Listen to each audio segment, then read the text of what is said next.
Yo, are you tough talking to me? Are you tough talking to me? Today I want to chat with you about an important topic, that is having to provide constructive feedback regarding unwanted behavior, what I call tough talks. I just returned from being part of a panel discussion on supervision at the APBA conference in Atlanta. I thought the discussion went pretty well. Everybody on the panel kind of tapped into their authentic experiences to kind of illustrate some important concepts related to developing supervisees through some sort of effective supervision. After the panel, I was sitting around, maybe I was having a couple cocktails, but at any rate, I had a few different folks come up to me and ask me what essentially boiled down to the very same question. How do you have tough talks with supervisees when they aren't behaving in unwanted ways? Or when they are behaving in unwanted ways, when they aren't performing well? I thought, man, we can probably do a full day workshop to work through this, as it's a very important concept topic and can be very challenging. Unfortunately, there's very little training provided to supervisors on how to give or have this kind of tough talk. Whether you're a supervisor, manager, teacher, coach, leader, or entrepreneur, the people you work with will make a mistake at some point, and you'll have to address it with them. While most of the time it's simple stuff, there will be times when the behavior might be unethical, unhealthy, dangerous, or just downright bad for them or the organization. If you don't take action, something regretful might happen. On the continuum of bad outcomes, and I just made that up, it might be as simple as the employee develops bad habits. You know, oftentimes doing nothing to bad behavior or performance can be like doing something as the performer thinks it's okay or continues to access some sort of reinforcement for naughty behavior. Unfortunately, that naughty behavior can spread like wildfire through vicarious learning, as other employees think, well, shoot, if he can get away with it, I can too. And in most cases, it's less nefarious as employees, especially new ones, engage in these behaviors that, when going addressed, quickly become part of the culture as people believe this is the way we do things around here. The BACB Supervisor Training Curriculum Outline does provide some pretty solid guidelines for providing corrective feedback. This includes providing an empathy statement, describing ineffective performance along with the rationale for change, giving instructions and modeling for the appropriate performance, allowing for rehearsal and feedback, and following up. The problem with only using this approach is that it assumes naughty behavior or poor performance occurred because of a skill deficit and requires behavior skills training to make an impact. While sometimes this may be the case, oftentimes it isn't. So I want to give you a few more guidelines to help you with having these tough talks. Number one, assess. Honestly, I love looking at performance issues through the performance diagnostic checklist. If you've never seen it, I want you to stop what you're doing right now and shoot me an email at pauliegloves.com and I'll send you a copy. It essentially fleshes out the root cause of performance issues that you can provide an effective intervention. Like, we don't intervene with a client if we don't understand the function. The same should go when we're attempting to improve performance. We need to understand why certain behaviors are occurring and why certain behaviors are not occurring. Sometimes the issue might be lack of knowledge or skills. Other times it might simply be the performer doesn't understand the why or isn't aware of what they're supposed to be doing instead. Other times they might not be in the habit and just need a reminder, or maybe they just need some equipment or help developing a process. Then there's the other side, the consequence side, and this might involve a little self-reflection. For example, how often are they being observed? Are they receiving ample feedback? Is the ratio of positive to corrective at 4-to-1? Or maybe they're being asked to do too many things at once. The point here is this: don't assume the only solution is providing the performer with corrective feedback and then behavior skills training. Tip number 2, increase the immediacy of correction, not the intensity. As I mentioned earlier, doing nothing to behavior can be like doing something. Unfortunately, many folks avoid correcting misbehavior in other adults. As a professional boxing coach for mixed martial arts, I don't wait for my fighter to get knocked out so he learns a lesson about keeping his hands up. Instead, I try to correct the performance immediately to avoid this catastrophe.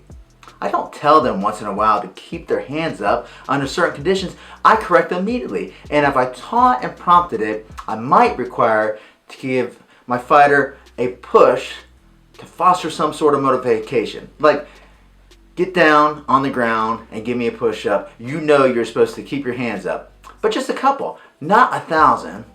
Oftentimes, those couple of push-ups are enough to get their performance going in the right direction. Don't forget to positively reinforce the desired performance.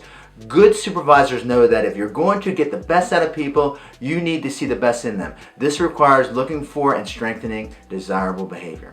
Tip number 3, ask permission. Listen, everybody wants choices.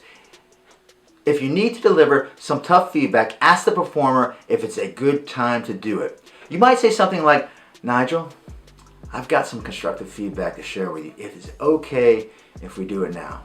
This is a good way to convey respect, and 9 out of 10 times they will say yes. However, it literally might be a bad time. So if it is, ask them for a few options to meet with them when it's a better time.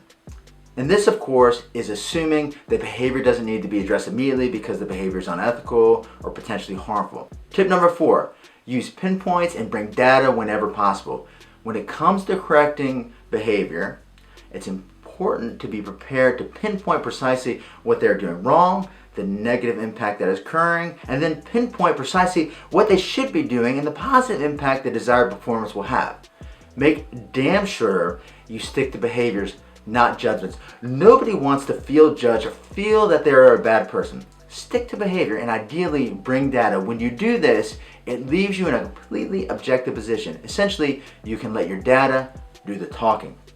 Tip number 5, describe the impact of their performance on the environment. For example, if a teacher was coming in late and not able to attend to her morning supervision post, the supervising principal might say something like, I took a look at your time card and was surprised to find that you were late 3 out of 5 days last week. Unfortunately, when you're late, our supervision is thin and sometimes results in an increase in misbehavior. Just yesterday morning, we had a fight occur in the area you supervise. As I looked at the time card, I noticed that was a day you were late. This helps them to not only become better observers of their behavior, but also the impact of their behavior. Tip number 6, own your mistakes. If for some reason you play a role, even the smallest role, in their lack of performance, own it. After all, you aren't perfect. Besides, it's a good way to model humility and it can really serve to strengthen your relation. As a coach, if my fighter fails, I immediately think about what I can do differently and what mistakes I made. The folks you are supervising are like your team. You want them to perform well so they are successful. So if you've been putting too much on them, or perhaps you haven't been providing enough positive reinforcement, or maybe haven't gotten them the resources they need, admit it. Briefly apologize, state what you will do differently, and move on to what you need them to do. Tip number 7, it's not what you say, it's how you say it. The old saying goes, one lie can undo 1,000 truths. The same can be said of interactions. That is, one highly coercive interaction can undo 1,000 positive ones. When supervisors use tones of voice that might be received as condescending or sarcastic when giving constructive feedback, the feedback no longer becomes constructive. Listen, your tone of voice can convey different things. One sentence can have multiple meanings just by accenting one word. For example, take the sentence, I didn't tell the boss you were late yesterday. If I said, I didn't tell the boss you were late yesterday, it might mean somebody else did. If I said, I didn't tell the boss you were late yesterday, it might mean I told somebody else. And if I said, I didn't tell the boss you were late yesterday, well, that might mean I ratted you out and told them about all the other times that you were late. Tip number 8, summarize the desired pinpoints. As you wrap up your tough talk, summarize the desired and precise behaviors and outcomes you'd like to see in the future. This is the time to rehash the naughty behavior. You've already done that. Focusing on what they did in the past only takes the focus on what they should be doing more, less, or differently in the future. Besides, it's kind of like giving them a kick on the way out the door. That's not good for strengthening relationships, or building future performance. Tip number 9, express your support. Tough conversations are, well, they're tough, but they're important as they can lead to improved performance and serve to strengthen trust and value in relationships and improve organization results. So make sure you let your supervisee or whoever you are having your tough talk with know that you are in their corner. Let them know you believe in them and you are there for them. That will go a long way. So I hope somewhere in there you might have found a nugget or two that will help you in your tough talks. Well, they take courage and skill. With repetition, you will get good at it and it will become easier. In the end, try not to be too critical or focus too heavily on the negative. The goal of these tough talks and feedback in general should be to inspire and reinforce performance, not make them feel guilty and stuck on where they went wrong. Thanks for tuning in.